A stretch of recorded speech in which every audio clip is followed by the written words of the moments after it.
The millionaire whispered that first night, "I know what you want," and everything changed between them forever. Those words hid unimaginable secrets, truths that would transform everything. Where are you watching this story from? Subscribe to the channel and leave a like, because what happened after that moment will leave you breathless. The June sun streamed through the blinds of Evelyn Morgan's small apartment in Boston's Beacon Hill. Dust motes danced in the light, creating an almost magical atmosphere in this ordinary place.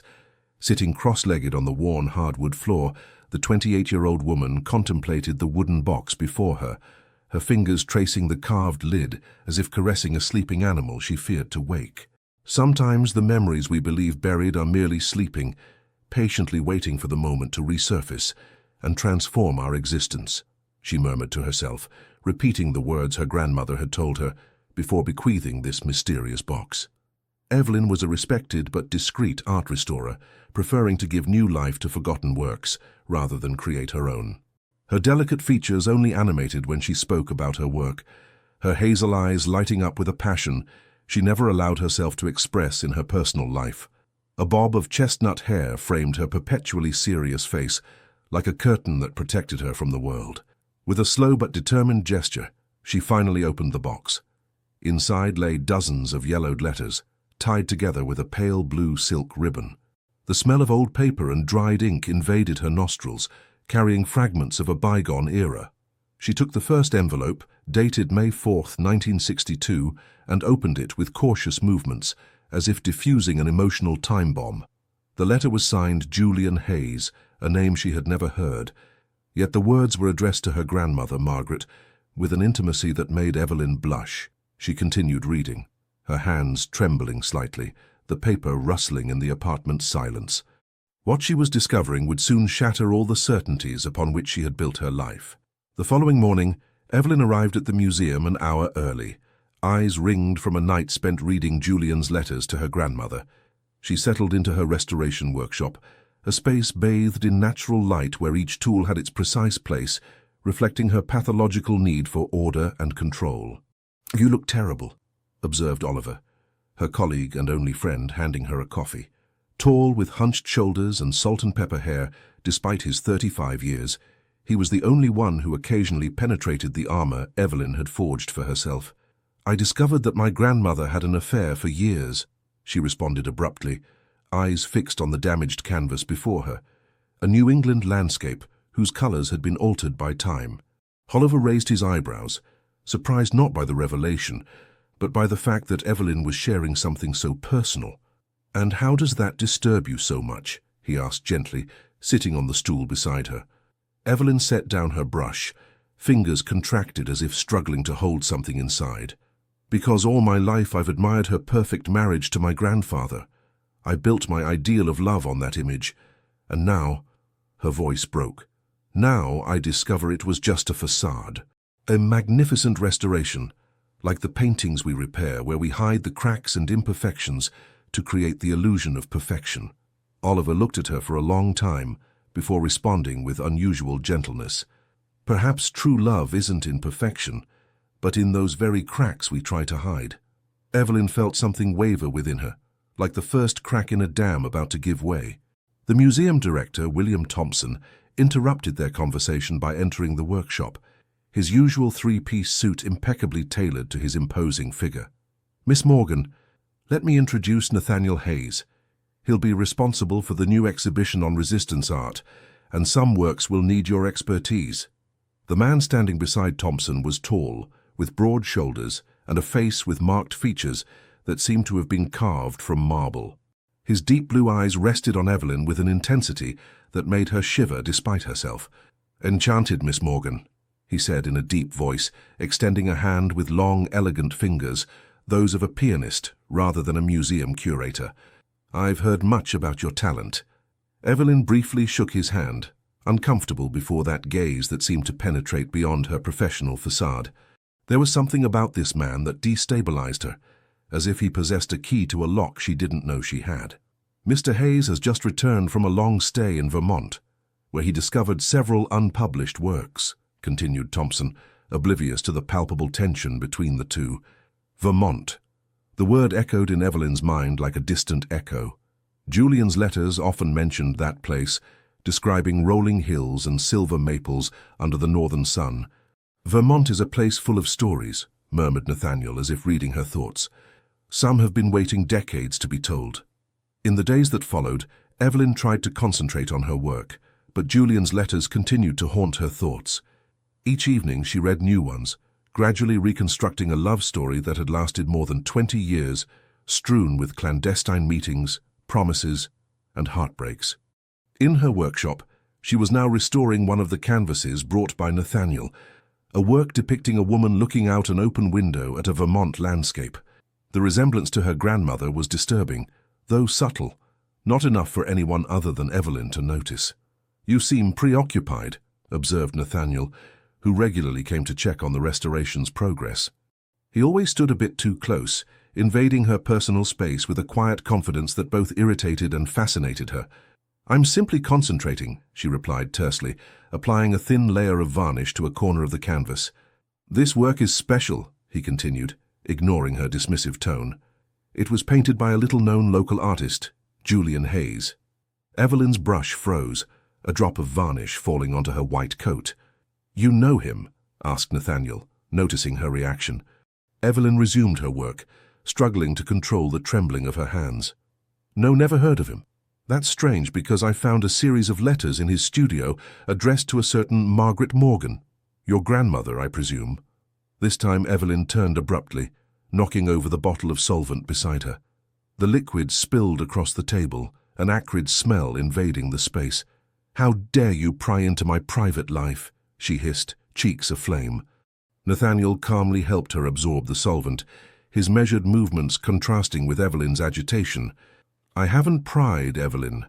I simply researched the artist whose works I'm presenting, and I was surprised to discover a link with the restorer assigned to this project." "There is no link," she insisted, even as the lie burned her throat. Nathaniel looked at her for a long time, his blue eyes seeming to read her like an open book. "We all wear masks, Evelyn. Sometimes to protect others, sometimes to protect ourselves.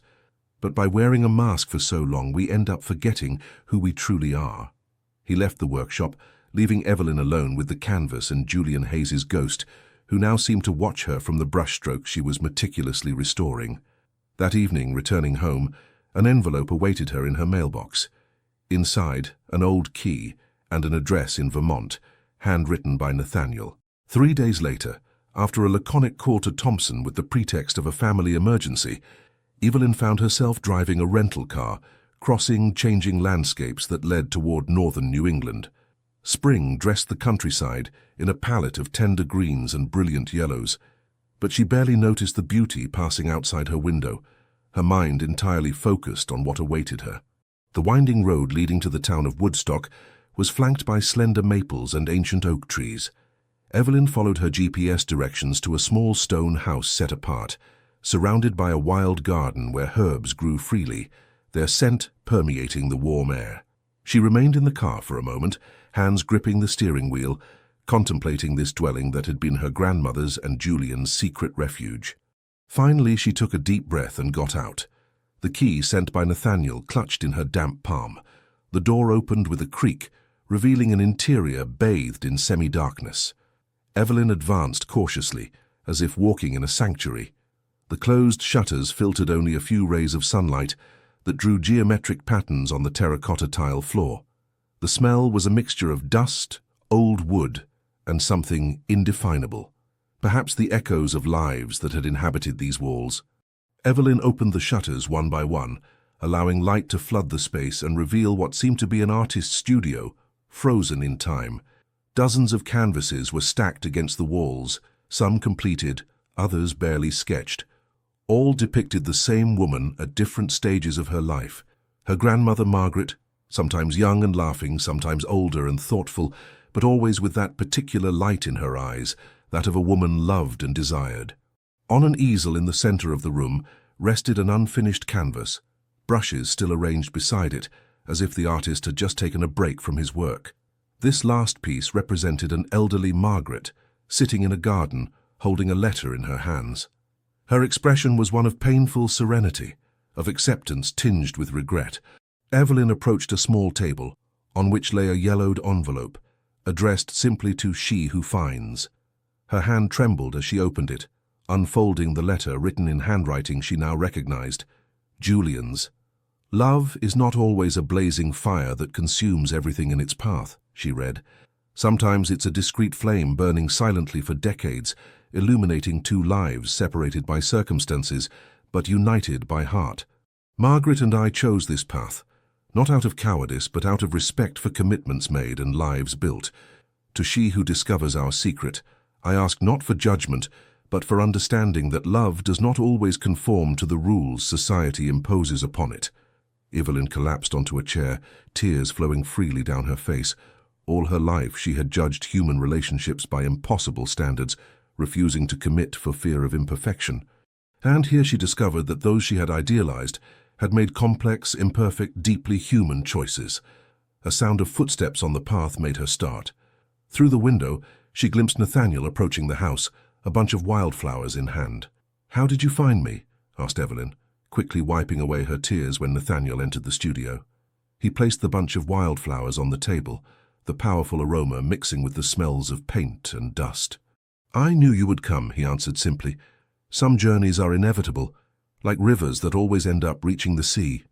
There was in his voice a gentleness that disarmed Evelyn, momentarily dissipating her anger.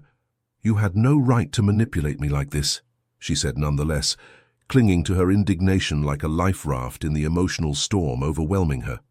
Nathaniel approached one of the canvases, brushing the painted face of Margaret with his fingertips. "Julian was my grandfather," he revealed softly. "I only discovered his story with your grandmother after his death 6 months ago. Since then, I've been trying to understand, to gather the pieces of the puzzle." Evelyn stared at him, stunned. "Your grandfather? But then—" "We are bound by their secrets, yes," he confirmed. "Two parallel lives shaped by decisions made long before our birth." A heavy silence settled between them, laden with unspoken words and unanswered questions. Through the open window they could hear birdsong and the rustling of oaks in the gentle breeze. "Why did you organize this exhibition?" Evelyn finally asked. "Why display these works, reveal their story?" Nathaniel turned to her, his face reflecting a mixture of determination and vulnerability. "Because Julian's art deserves to be known. Because their story deserves to be told, not as a scandal, but as a testament to what it means to truly love, beyond conventions. And perhaps," he added, looking at her intensely, "because I was looking for a way to meet you." These last words floated in the air between them, heavy with implications Evelyn wasn't ready to confront. She turned away, pretending to be interested in another canvas. "My grandmother betrayed my grandfather for years," she said dryly. "Your grandfather was a liar his whole life. How can you romanticize all this?" Nathaniel moved closer to her, not close enough to touch, but enough for her to feel the warmth of his presence. "Love isn't always black and white, Evelyn. It exists in all shades of grey. Your grandmother loved two men differently. She honored her commitments to your grandfather while nurturing a deep connection with Julian. Is that so unforgivable?" Something broke inside Evelyn at that precise instant, the rigid shell of moral certainties she had built for herself. In this moment of vulnerability, she made a decision that would change the course of her life. "I will not participate in this exhibition," she announced firmly. "I'm going back to Boston today. You can find another restorer." Without waiting for his response, she left the house, the warm Vermont air striking her face like a slap. She got into her car and drove off at full speed, leaving behind Nathaniel, the canvases and the ghosts of the past that threatened to redefine everything she had believed in. On the return journey, a storm raged inside her, demolishing the carefully erected walls of her ordered life. Returning to Boston was like plunging into icy water after a fever. Evelyn mechanically resumed her work at the museum, carefully avoiding any mention of the resistance art exhibition, now entrusted to another restorer. The days succeeded one another, identical and dull, but something had fundamentally changed within her. "You're not the same anymore," Oliver observed one afternoon, as they worked side by side on the restoration of a Flemish still life. "It's as if part of you remained in Vermont." Evelyn didn't respond immediately, focused on repairing a tiny crack in the paint, depicting a ripe peach. Her gestures were precise, but her mind wandered to the sun-filled studio where Margaret's portraits waited, silent witnesses to a love that defied categories. "I discovered that the perfection I was seeking doesn't exist," she finally said. "And I don't know who I am without this quest." Oliver set down his brush and turned to her, his gaze imbued with unexpected wisdom. "Perhaps that's precisely where real life begins, Evelyn, when we abandon the illusion of perfect control." This conversation marked a turning point. That evening, Evelyn didn't go straight home. She walked aimlessly through Boston's streets, observing for the first time in a long time the people around her. Couples arguing and reconciling, friends laughing together, strangers crossing paths with glances full of possibilities. Her steps led her to the Charles River, where she stopped on the Longfellow Bridge, contemplating the trembling reflections of city lights on the dark water. At that precise moment, she made a decision. The next day, she presented herself in Director Thompson's office, back straight and gaze determined. "I wish to resume the restoration of Julian Hayes's works," she announced without preamble. Thompson looked at her over his glasses, surprised but intrigued. "May I ask what motivated this reversal?" Evelyn hesitated a moment, searching for the right words. "Let's say I've understood that some restorations concern not just art, but also the soul." Thompson nodded slowly. "Mr. Hayes will be delighted to hear it. He insisted that the works wait for you, convinced you would return." This revelation troubled Evelyn. How could Nathaniel be so sure of what she herself had only known yesterday? After her meeting with Thompson, she headed to the storage area where Julian's canvases were kept. To her great surprise, Nathaniel was already there, examining one of the works with a magnifying glass. "For you've returned," he noted without looking up, as if he had sensed her presence. "Don't get too excited," she replied, striving to maintain a professional distance. "I'm here solely for the works." A slight smile formed on Nathaniel's lips. "Of course, art above all." He handed her a worn notebook with yellowed pages. "I found this in a trunk in the attic. These are Julian's diaries. I think they might help you understand certain things." Evelyn took the notebook, their fingers brushing briefly in the process. She ignored the shiver that ran through her at this fleeting contact. "Why are you doing this?" she asked, suddenly vulnerable. "Why do you care so much that I understand their story?" Nathaniel looked at her for a long time before answering, his blue eyes reflecting an emotion she couldn't decipher. "Because our elders' mistakes shouldn't condemn our generation to repeat the same patterns of fear and renunciation," he finally said.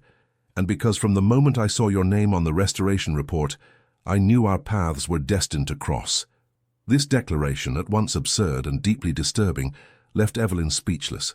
She clutched the notebook to her chest and hurried out, her heart pounding like a teenager's after her first kiss. That evening, curled up in her armchair near the window, she opened Julian's diary and immersed herself in the intimate thoughts of this man who had loved her grandmother for more than 2 decades, creating with her a parallel world where they could simply be themselves. The weeks that followed established a strange routine between Evelyn and Nathaniel. They worked side by side almost daily, preparing Julian's paintings for the exhibition, but their conversations remained carefully confined to professional subjects. Yet, in these shared silences, in these furtive glances, something was slowly building, a mutual understanding that transcended words. Oliver observed this dynamic with barely concealed amusement.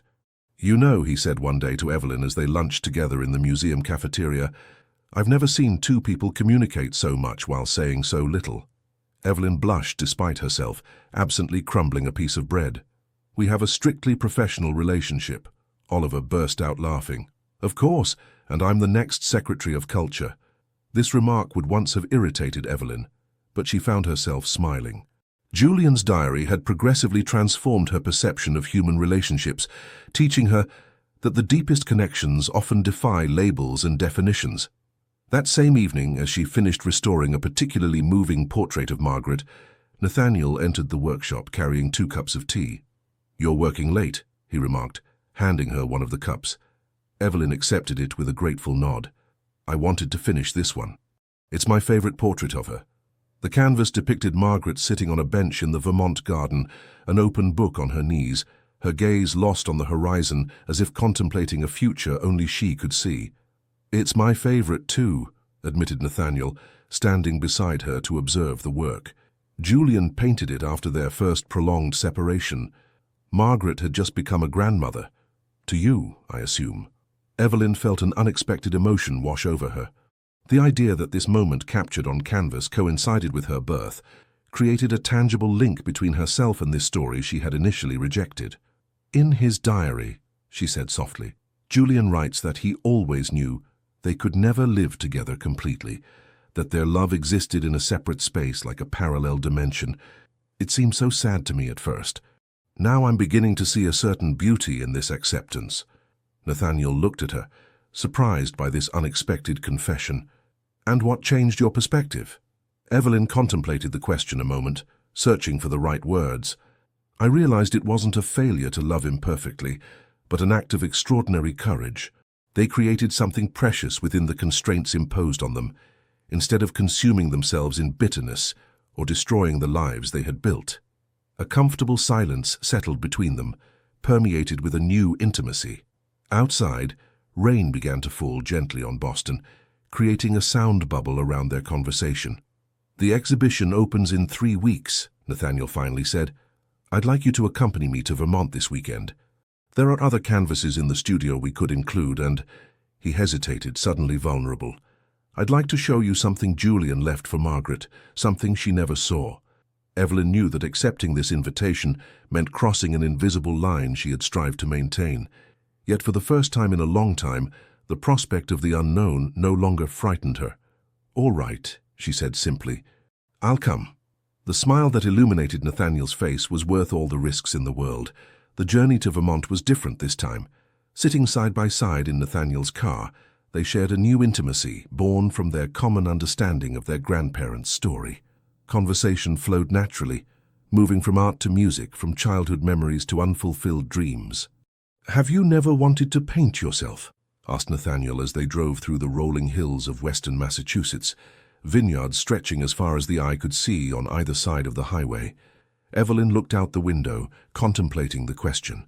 I tried once. I was gifted, technically speaking, but, he encouraged her, but I never found my works good enough, so I preferred to dedicate myself to restoring beauty created by others. It was safer in a way. Nathaniel gave her a sidelong glance. You like safe territories, don't you? Clearly defined lines. At least I used to, she corrected with a small smile. I'm not so sure anymore. They arrived in Woodstock in the late afternoon, the golden light of the setting sun giving the old stones of the houses an almost supernatural tint. Julian's house welcomed them with its timeless charm, the garden even wilder than during Evelyn's first visit, vibrant with colors and scents. Nathaniel unlocked the door and stepped aside to let her enter first. This time, instead of apprehension, Evelyn felt a strange sense of homecoming, as if a part of her had always belonged to this place. They spent the evening examining the remaining canvases, selecting those that would complete the exhibition. Nathaniel's presence at her side was both reassuring and electrifying, a paradox she no longer tried to resolve. When night fell completely, Nathaniel lit candles and brought out a bottle of local wine. They settled on the small terrace overgrown with wisteria, stars shining with a clarity impossible in Boston. You mentioned a message Julian left for my grandmother, Evelyn gently reminded him, wine glass in hand. Nathaniel nodded, his face taking on a graver expression. Yes. Follow me. He led her upstairs to a small, simple but elegant bedroom that seemed to have been preserved exactly as Julian had left it. On the wall facing the bed hung a canvas covered with a cloth. Julian painted this in his last months, when he knew time was running out, explained Nathaniel. He left instructions for Margaret to see it after his death, but she never returned here. She died 6 months after him without knowing. With a slow gesture, he removed the cloth, revealing a work that took Evelyn's breath away. The canvas depicted not Margaret alone, like all the others, but Margaret and Julian together, elderly but radiant, in a parallel universe where they had been able to live their love openly. They stood in a garden similar to that of the house, surrounded by children and grandchildren who clearly bore traits of both families, hers and Nathaniel's. An alternative life, a dream never realized. At the bottom of the canvas, Julian had written in tiny letters, "What might have been does not erase the beauty of what was. Love always finds its way through generations. Tears flowed freely down Evelyn's cheeks. She felt Nathaniel's hand rest gently on her shoulder, a gesture of comfort that quickly became an embrace when she turned to him, instinctively seeking his warmth. "I understand now why you care so much about this exhibition," she murmured against his shirt. "You hope to accomplish what our grandparents couldn't do, reunite the two families."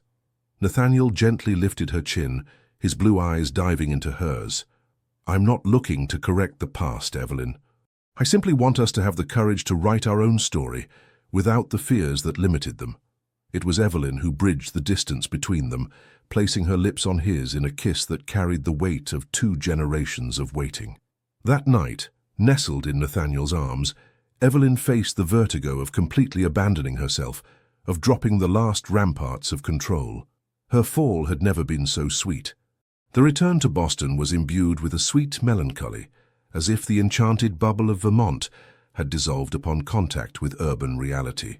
Evelyn and Nathaniel had agreed to keep their nascent relationship discreet until the exhibition opening, to avoid professional gossip that might taint the reception of Julian's work.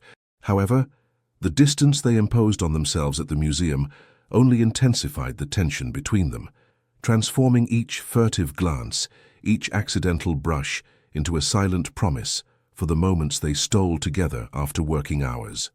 One morning, as Evelyn worked on Julian's last canvas, she received a call that froze her in place. The voice on the phone belonged to her father, Richard, a man with whom she had maintained distant and formal relations for years. "I just learned about this exhibition on Julian Hayes," he said without preamble, his voice betraying barely contained anger. "How dare you expose our family's shame to everyone's eyes?" Evelyn felt her stomach knot. "Shame? What are you talking about?" A bitter laugh answered her. "Don't play innocent. I always knew about them. My mother thought she was discreet, but a son knows. This affair destroyed my father. He never said anything, never confronted it, but I saw his dignity erode day after day for years."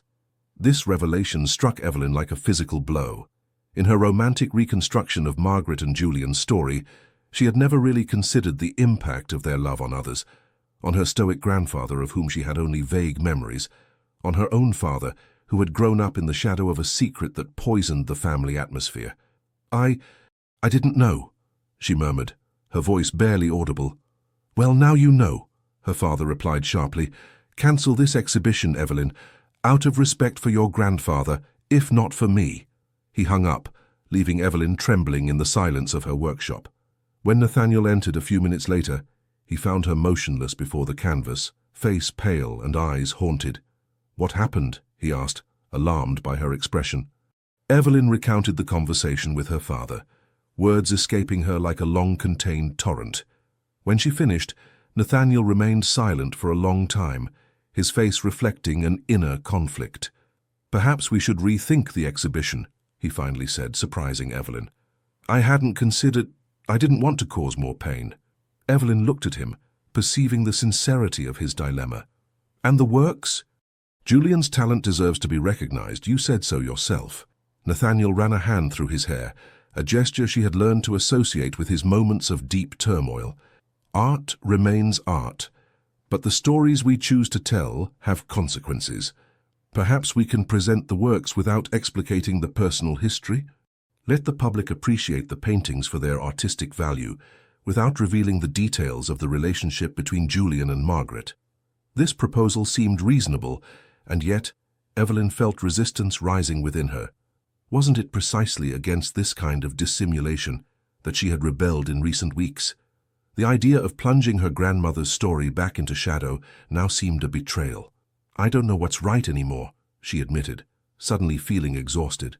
That night, alone in her apartment, Evelyn pulled out Julian's letters again. She reread them with a fresh eye, looking for clues about what her grandmother had really experienced, not the idealized romance she had imagined, but the complete experience, with its joys and sufferings, its certainties and doubts. A phrase in one of the last letters caught her attention. "Our love has caused pain. I know this. I carry this burden every day, but I cannot regret having loved you, Margaret. In a world of compromises and half measures, Our love has been the only absolute truth of my life. Evelyn closed her eyes, letting these words resonate within her. Could love be both true and destructive? Could one honor an emotional truth while acknowledging the wounds it had caused? The next morning, she woke with a new clarity. She dialed her father's number, determined to have a conversation they had avoided for too long. The meeting with her father took place in a small cafe near Central Park, neutral ground deliberately chosen. Richard Morgan, a 63-year-old man with an always impeccable bearing, arrived with that military punctuality that had punctuated Evelyn's childhood. His once black hair was now completely white, but his gaze retained the intensity that had always intimidated her. "Thank you for agreeing to see me," said Evelyn, after they had ordered 2 coffees. Richard nodded curtly, fingers nervously tapping the table.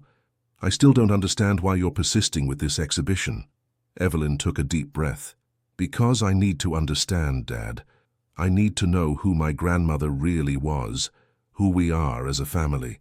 A flash of pain crossed her father's face, so fleeting she would have missed it had she not been watching closely.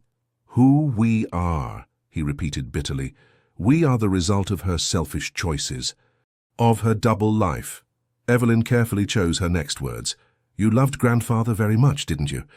Richard's eyes softened slightly at this mention.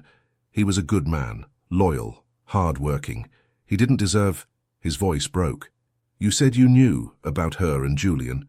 How did you find out?" Her father suddenly seemed very tired. "I was 16. I saw them together in Boston, walking hand in hand near the public garden. They didn't see me. I never mentioned it to anyone, not even to my father. But from that day on, I looked at her differently. I looked for signs, for evidence. I began to notice her absences, her excuses, the letters she hid." He took a sip of coffee, his hands slightly trembling. "The worst part was seeing my father pretend to know nothing. I'm certain he knew, but he chose to live in this shared lie. Perhaps out of love for her, perhaps for fear of losing what they had built. I swore I would never be so weak." Evelyn felt her heart tighten as she recognized the origin of her father's moral rigidity, of her own tendency to see the world in black and white. "Is that why you were so hard on Mom?" she dared to ask, touching a wound she knew was still raw even after so many years. Her parents' divorce, which occurred when she was 12, had been brutal and uncompromising, her father refusing any attempt at reconciliation despite her mother's pleas. Richard looked away. "Your mother made a mistake, just one. She could have been forgiven, perhaps, but I couldn't—" He broke off. "I couldn't relive what my father had endured. I couldn't accept less than absolute loyalty." Evelyn then understood the depth of the transgenerational wound that had shaped their family. Her grandfather had chosen silence and acceptance in the face of infidelity. Her father had opted for intransigence and rupture, and she herself had built walls around her heart, refusing any relationship that risked being imperfect. "You know," she said gently, "I've read Julian's letters to grandmother. They tell a more complex story than I imagined. They loved each other deeply, yes, but they also suffered from their situation. They paid the price for their choices every day." Richard looked at her with surprise. "You're defending them?" Evelyn shook her head. "No, I'm not defending them. I'm not judging them either. I'm simply trying to understand, to see the humanity behind the acts, the nuances behind the labels of good and evil." A silence settled between them, less tense than before. Through the cafe window, they watched passers-by strolling under Central Park's trees, each probably carrying their own secrets, their own conflicts. "The man organizing this exhibition," Richard finally said, "Nathaniel Hayes. Who is he to you?" Evelyn hesitated, aware of the complexity of the answer. "He's Julian's grandson, and he's important to me." Her father stared at her for a long time, a visible conflict in his eyes. "You're falling in love with your grandmother's lover's grandson. History repeats itself, then." "No," Evelyn firmly corrected. "History is not repeating itself. We are writing our own story, without secrets, without lies, without parallel lives. It's precisely because I know our family past that I can choose a different path." Something changed in Richard's gaze, a recognition, perhaps, or the beginning of understanding. "I'm not asking you to approve of the exhibition," Evelyn concluded. "I'm just asking you to accept that I need to make peace with our family history, in my own way." Richard didn't respond immediately. He took out his wallet and extracted an old yellowed photo. Margaret and himself when he was just a little boy, smiling in a garden that strangely resembled that of the house in Vermont. "She was a good mother despite everything," he said softly, as if admitting a long-repressed truth. "She loved me. I never doubted that. Perhaps people can love in different ways, at different levels, without one diminishing the other." He handed her the photo. "Keep it. For the exhibition if you decide to maintain it. To remember that behind every love story, there are entire families, complete lives." This gesture, more than any words, was the permission Evelyn needed. As she left the cafe, the photo carefully stored in her bag, she felt a weight lift from her shoulders, not because the questions had found their answers, but because she finally accepted living with these questions. The week before the exhibition's opening was a whirlwind of frantic activity. Evelyn and Nathaniel, now open about their relationship with colleagues, worked tirelessly to finalize every detail. The decision had been made to present Julian Hayes's work in its full truth, including the story of his love for Margaret, but with a new sensitivity toward the multiple facets of this relationship and its impact on their respective families. Oliver, who had become a confidant and valuable ally, contributed to the exhibition with his talents as a scenographer, creating a journey that told not only Julian's artistic evolution, but also the emotional transformation of his subjects over the decades. "Are you nervous?" he asked Evelyn as they hung the last canvas, the one depicting an elderly Margaret in the Vermont garden. Evelyn adjusted the frame slightly before responding. "Strangely, no. I feel at peace, as if I'm participating in something that has been waiting to happen for a long time." Oliver smiled, observing the remarkable change that had occurred in his friend over these past months. The rigid and fearful Evelyn had given way to a more open, more serene woman who had learned to embrace life's contradictions rather than flee from them. "You know," he said thoughtfully, "I think this is the first time I've seen you truly happy." Evelyn returned his smile. "I think that's because it's the first time I'm not trying to be perfect." The evening before the inauguration, an unexpected visitor presented himself at the museum. Richard Morgan, dressed in his eternal dark suit, asked to see his daughter. Evelyn, surprised but touched, led him through the exhibition still closed to the public. Her father observed the paintings in silence, lingering particularly on those representing his mother young, in an era he had not known. Before a portrait of Margaret laughing under an oak tree, he stopped, visibly moved. "I never saw her laugh like that," he murmured. "Not like that, completely free." This simple phrase contained so many revelations about the life her grandmother had led, about the parts of herself she had to compartmentalize, about what her father had lost without ever having possessed it. "She was different people for different people," Evelyn said softly. "We all are, in a way." Richard nodded slowly. "You're right, we all play roles. I too have been—" He broke off, searching for words. "I've been a prisoner of mine for too long. The wounded son, the uncompromising husband, the distant father." He turned to Evelyn, and for the first time since she was a child, she saw tears in his eyes. "I'm sorry, Evelyn, for being so hard, so unable to see the nuances."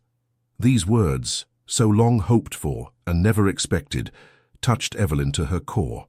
Without thinking, she took her father in her arms, feeling his rigid body gradually relax in this unaccustomed embrace.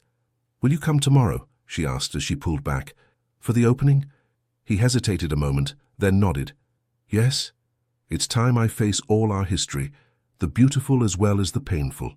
That evening, returning to Nathaniel's apartment, where she now spent most of her nights, Evelyn told him about this unexpected visit. Lying side by side in the dimness, their fingers intertwined, they talked at length about family wounds, inherited secrets, and their determination to build something different. "Do you think we can really escape our family's patterns?" Evelyn asked, her head resting on Nathaniel's shoulder.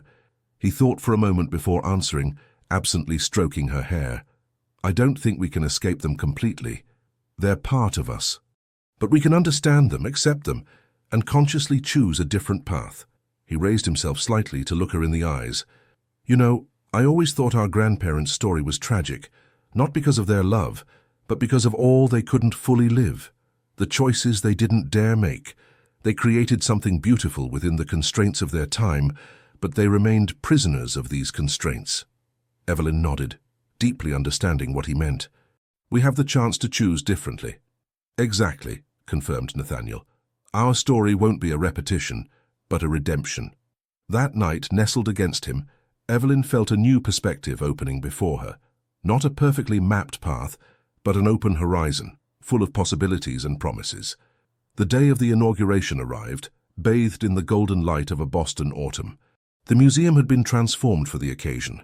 The rooms dedicated to Julian Hayes's exhibition arranged to create an intimate atmosphere that invited contemplation. Bouquets of wildflowers, brought specially from Vermont, diffused their subtle scent, establishing a sensory link with the place where so many of these paintings had been created.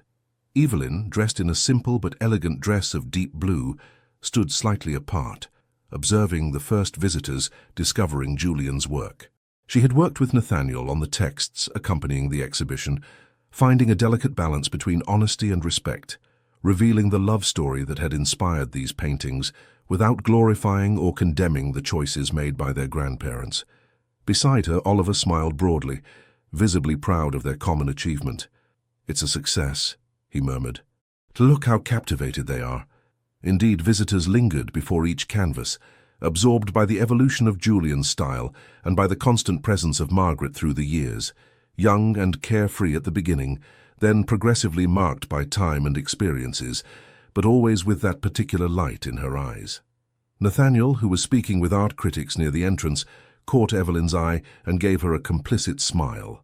He had achieved the impossible, gaining recognition for an artist who had remained in the shadows his entire life, while honoring the personal story that had nourished this creation. A movement near the door caught Evelyn's attention. Her father had just entered, accompanied by a woman she hadn't seen in years, her mother, Charlotte. Evelyn felt her heart leap in her chest. Her parents hadn't been in the same room since their tumultuous divorce 15 years ago. She approached them, uncertain of what this joint appearance meant. "Mom," she said, embracing Charlotte, whose still beautiful face showed signs of anxiety. "I didn't know you were coming." "Your father called me," explained Charlotte with a slight shrug, as if this explained everything. While this simple fact represented a considerable upheaval, Richard stood slightly apart, visibly uncomfortable, but determined. "I thought that this exhibition concerns our family history. We should both be present." This "we" resonated in Evelyn's ears like a word from a foreign language she never thought she'd hear from her father's mouth. Charlotte was already observing the paintings, her professional eye as a former gallery owner evaluating technique and composition. "It's remarkable," she said sincerely. "This man had real talent. And a way of looking at your grandmother, as if she were the only person in the world," completed Richard, who had approached a portrait of Margaret reading under a tree. Evelyn let them wander together, touched by this unexpected rapprochement, however fragile it might be. Nathaniel joined her, discreetly sliding his hand into hers. "Those are your parents?" he asked quietly. "Together?" Evelyn nodded, still shocked. "I never would have imagined it." Nathaniel smiled, gently squeezing her hand. "Art has that power sometimes, to make us see beyond our own stories, our resentments." The evening advanced, the exhibition attracting an increasingly numerous crowd. Critics, collectors, and simple art lovers thronged the rooms, creating a buzz of appreciation and animated discussions. The name of Julian Hayes, unknown the day before, was now on everyone's lips, his story and talent finally recognized. Toward the end of the evening, as the crowd began to thin, Evelyn found herself alone in the last room, facing the most moving canvas, the one representing the alternative life Julian had imagined for Margaret and himself, surrounded by their blended family. "It's extraordinary, isn't it?" said a voice behind her. It was a woman around 70 years old, with deep blue eyes that strangely reminded her of Nathaniel's. "Yes," responded Evelyn, intrigued by this stranger who emanated a troubling familiarity. "Do you know Julian Hayes's work?" The woman smiled, a smile imbued with melancholy and tenderness. "I'm Eleanor Hayes, Julian's daughter, Nathaniel's mother." Evelyn felt her heart accelerate. She knew that Eleanor had been invited, but Nathaniel had told her she had refused to come, still too hurt by the revelations about her father's double life. "I'm happy to meet you," Evelyn said sincerely. And Nathaniel will be so pleased you came. Eleanor observed the painting for a long time before responding.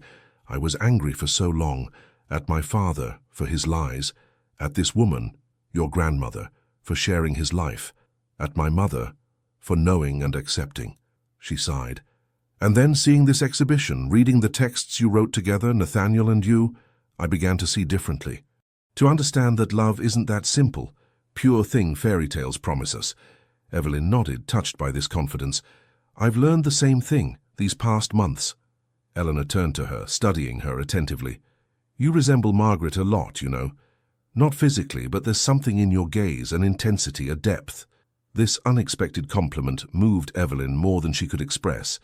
For years she had strived not to resemble this grandmother, whom she judged without really knowing. Now this comparison seemed precious to her. I'd like to introduce you to my parents, she said spontaneously. If you wish. Eleanor hesitated a moment, then nodded. I would like that very much. After all, our families have been connected longer than we thought. Together, they rejoined Richard and Charlotte, who were chatting with Nathaniel near the buffet. The surprise on the latter's face upon seeing his mother was followed by an emotion so pure that Evelyn felt tears rise to her eyes. That evening, for the first time, the Morgan and Hayes families met officially, no longer as strangers bound by a shameful secret, but as people sharing a common history, with its shadows and its lights. The past was not erased, the wounds were not magically healed, but a door had opened toward a form of reconciliation and mutual understanding. Later, as the exhibition was closing its doors, Nathaniel drew Evelyn into a quiet corner. I have something for you, he said, pulling from his pocket a small package wrapped in tissue paper. Intrigued, Evelyn unwrapped it to discover an old key, the key to the house in Vermont. It's yours now, explained Nathaniel. Julian left it to my mother, who just gave it to me. She thinks it should belong to Margaret's granddaughter, so you can return there whenever you wish. To paint, perhaps? Evelyn looked at the key with wonder, understanding the profound symbolism of this gesture.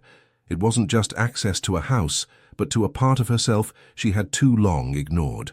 Her creativity, her capacity to take risks, to live fully. Thank you, she murmured, pressing the key against her heart, for everything. The months following the exhibition were a period of profound transformation for Evelyn.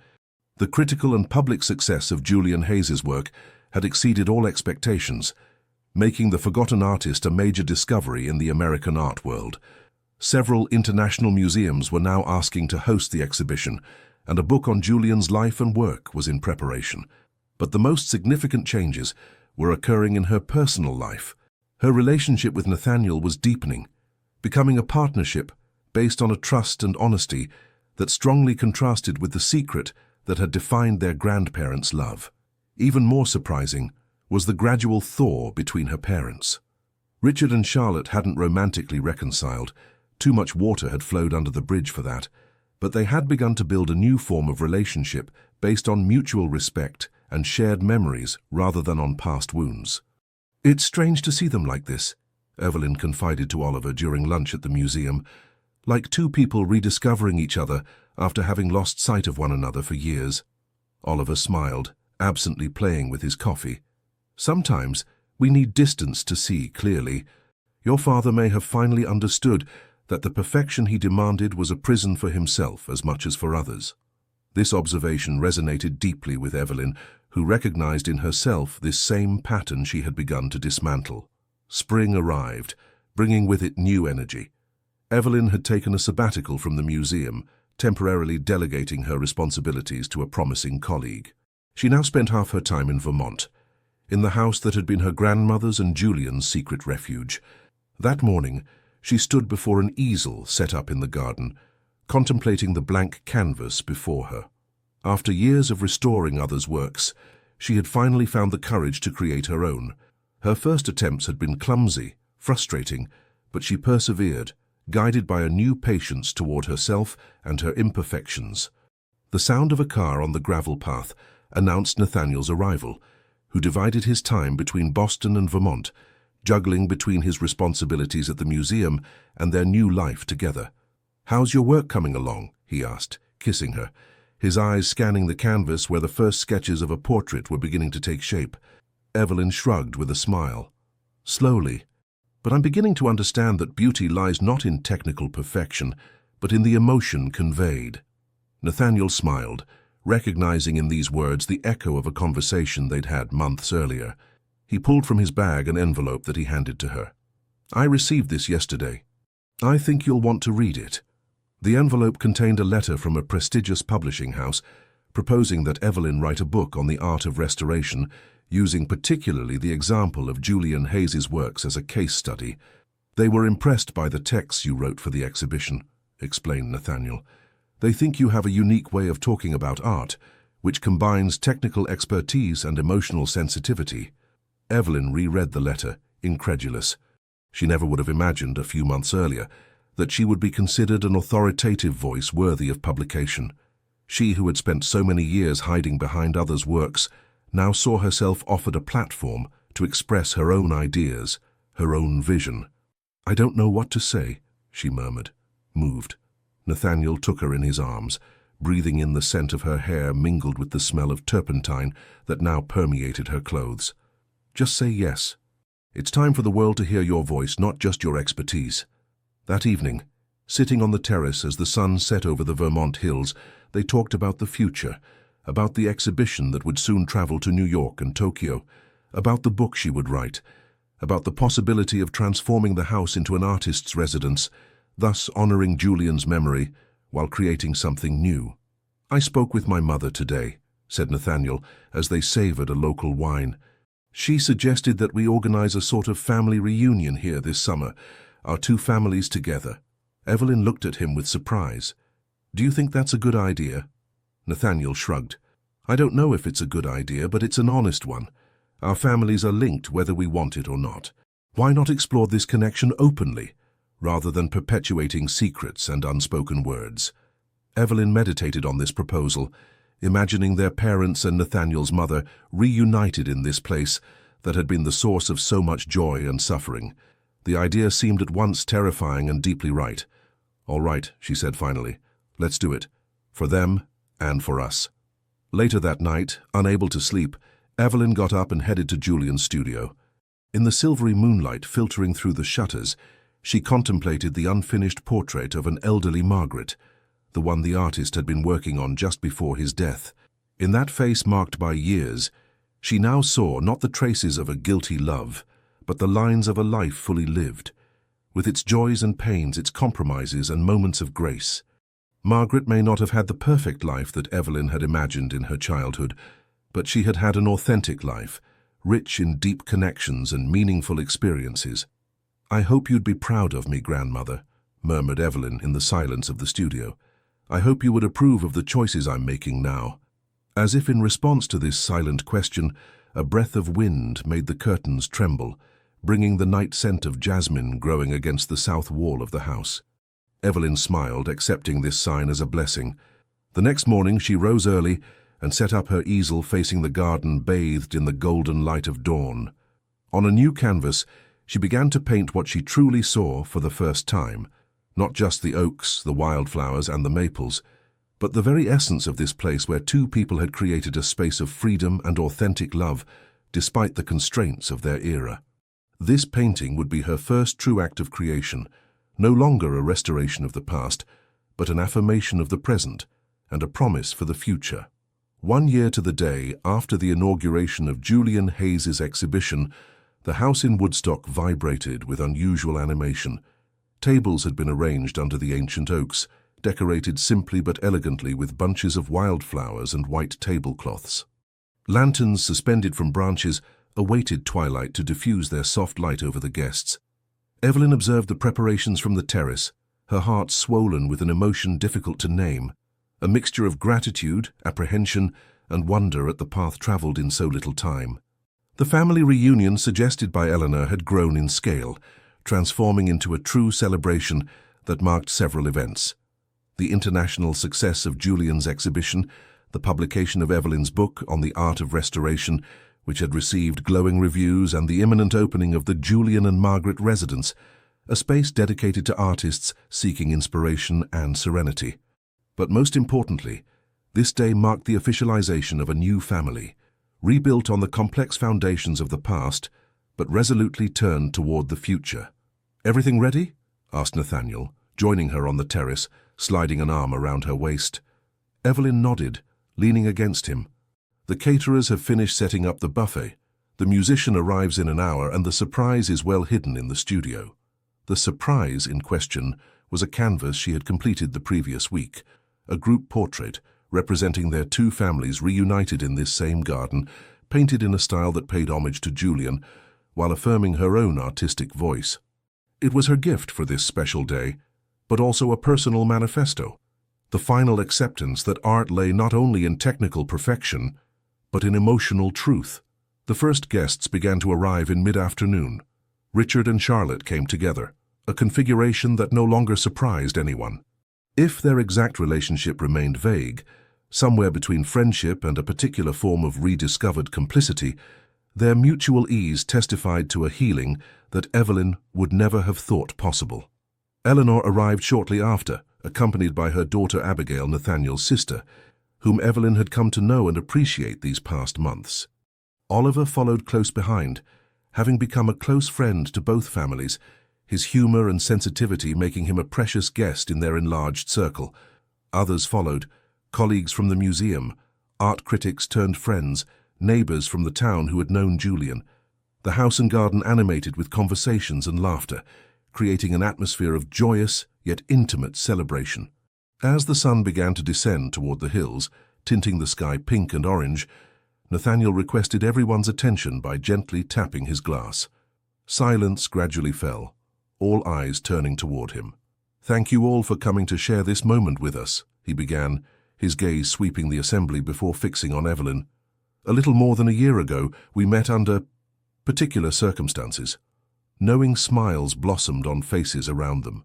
"We were then two people bound by a story we didn't fully know, a complicated love story that had shaped our families in a way we are only beginning to understand." He paused, carefully choosing his words. "Our grandparents, Margaret and Julian, lived a deep love but constrained by the circumstances of their time and by the choices they had made. Their story could have remained hidden, buried with them. But destiny, or perhaps simply the persistence of love across generations, decided otherwise." Evelyn felt her eyes moisten, touched by the way Nathaniel spoke of their story, without judgment or excessive idealization. "What we celebrate today," he continued, "is not just artistic or professional success. It's the courage to face the past, with compassion and honesty. It's the possibility of transforming inherited wounds into opportunities for growth and connection." He turned completely toward Evelyn, taking her hand in his. "Evelyn, when I met you, you were an expert in the art of repairing works damaged by time. But what I discovered in knowing you is your extraordinary ability to repair hearts as well. Mine, those of our families, and especially your own." Moved murmurs ran through the assembly. Richard discreetly looked away, wiping a furtive tear. Charlotte smiled broadly, without trying to hide her emotion. "So today," Nathaniel continued, extracting a small box from his pocket, "I wanted to ask you in front of all the people dear to us if you would build with me a new story, a story without secrets or shadows, a story in which we would choose each day to be fully present for one another." He opened the box, revealing an antique ring set with an emerald surrounded by small diamonds. This ring belonged to Julian's mother. He left it to my mother with a letter explaining that he would have liked to offer it to Margaret. Eleanor thought it should finally find its place on the finger of Margaret's granddaughter. Eleanor nodded, eyes shining, confirming this deeply symbolic gesture, the final acceptance of the love that had existed between her father and Margaret, and the blessing of their grandchildren's union. "Evelyn Morgan," said Nathaniel, kneeling before her, "will you marry me?" Time seemed to stop. In this suspended moment, Evelyn saw the images of her life flash by, the rigid young woman she had been, obsessed with control and perfection, the confusion and pain of discovering the letters, the moments of crisis and revelation, and finally, this new Evelyn who had learned to embrace imperfection, to see beauty in repaired cracks, to love without reserve or condition. "Yes," she answered simply, her voice clear and assured in the garden's attentive silence. "Yes, I will." Applause erupted as Nathaniel slid the ring onto her finger and rose to kiss her. This kiss contained a promise, that of a life built on truth, acceptance, and the joy of creating something new together from the lessons of the past. Later, when night had fallen and lanterns gently illuminated the continuing celebration, Evelyn slipped away for a moment to Julian's studio.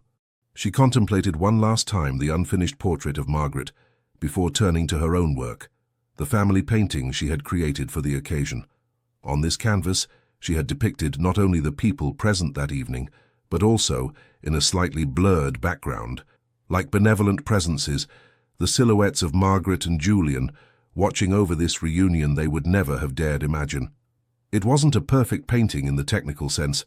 Some strokes were more hesitant than others, some proportions slightly inaccurate, but it radiated an authenticity and emotion that transcended these imperfections, transforming them into integral parts of its beauty. "I understand now, grandmother," murmured Evelyn in the studio's dimness. "Love isn't in perfection, but in total acceptance of who we are with our lights and shadows." She gently caressed the canvas, not to correct a flaw, but to connect one last time with the emotion that had guided its creation. Then she carefully took it and rejoined the celebration, ready to share this final act of reconciliation with those she loved. In the garden, bathed in the soft light of lanterns, surrounded by her reconstructed and enlarged family, Evelyn finally felt the last pieces of the puzzle fall into place. The past no longer defined her future, but enriched it with hard-won wisdom.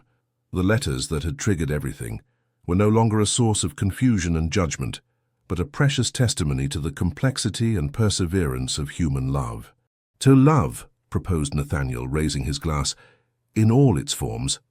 "To love," repeated the guests in chorus, their glasses sparkling in the lantern light like so many earthly stars.